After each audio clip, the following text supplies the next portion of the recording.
Now from King of Bucks Television, it's Tales of the King. Amazing stories from hunters just like you.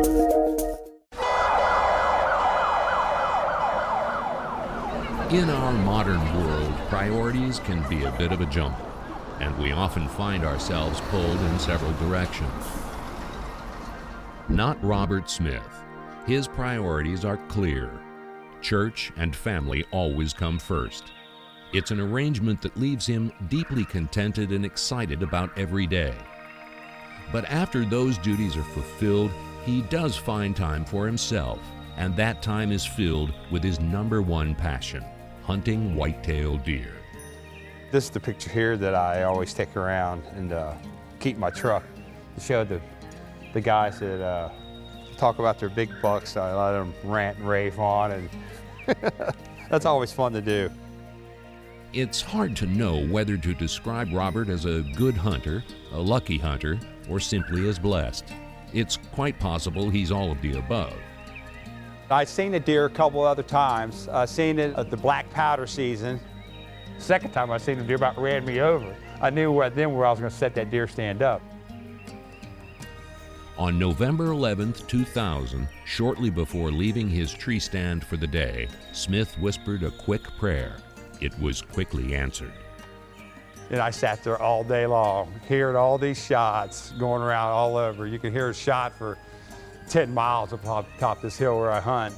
And I sat there until about 5 o'clock. It was about 5 o'clock, and I said, Lord, I just asked you just to send me a deer. I know my buddies are over killing deer. I know they've got some. I'll take a doe. I'd appreciate just a doe. And within a couple minutes, he answered that prayer. Here come this doe, big doe, probably one of the biggest does I've ever seen. And all of a sudden I hear it. I look over and I see rack coming. So all I see was rack. And I said, oh, there's that buck. And he's gonna go right to where, and I seen her move. She trotted on a little, but I think she was trying to get away from him. And I immediately told myself, don't look at the rack, don't look at the rack. Don't want buck fever now. Put it on his shoulders, and I harvested that buck, and it was just awesome, man. And when it fell down, and I could just see half of the rack hanging, I was in my deer stand, and that's when I really got buck fever, was shaking, and I was going, man, that's that big buck. That has to be him, man.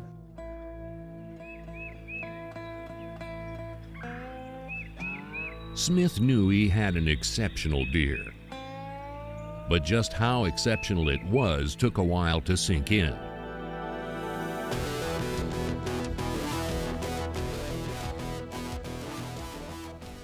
It's a nearly perfect 5x5 with 30-inch main beams and an inside spread of 20 4/8 inches. Its net score of 204 4/8 made it the Kentucky state record typical whitetail.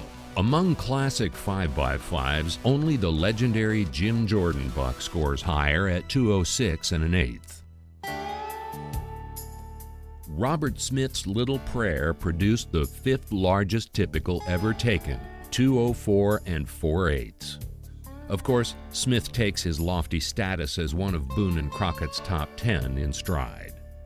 When I took that thing home, I really had no idea about the Boone and Crockett score system, because I'm a meat hunter. I'd love to eat deer, and it's just a convenient and cheap way of me getting some food on the table, and plus have fun doing it.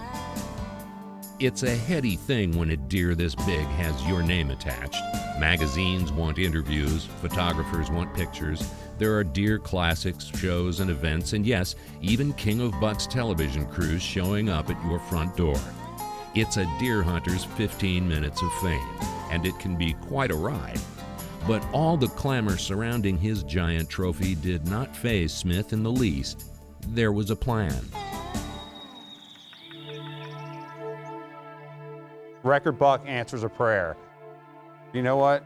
He gave me this deer, but I don't think he gave it to me just to put it at my wall, just to sit there for me to look at.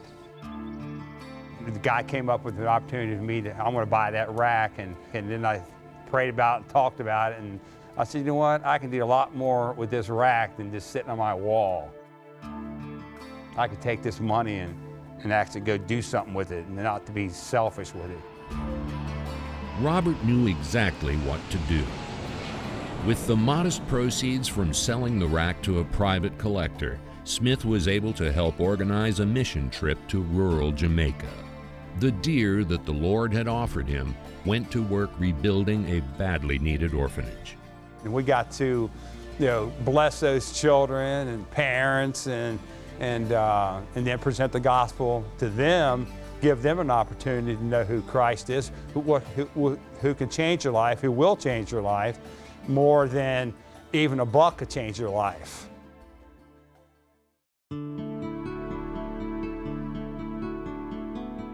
It's said that the Lord works in mysterious ways. The connection between the world's 5th largest whitetail and the lives of children in backwoods Jamaica is certainly evidence of that. But for Smith, it's all part of the plan. I think the teenagers and getting them to know Christ, getting them on the right path, and then I take them camping, and then I introduce them to fishing, then I introduce them to hunting, and then I think I've done my thing, now I'm sitting back and watch what they do, and 90% of them do the right thing. He still gets out every November, hoping that just maybe lightning will strike twice.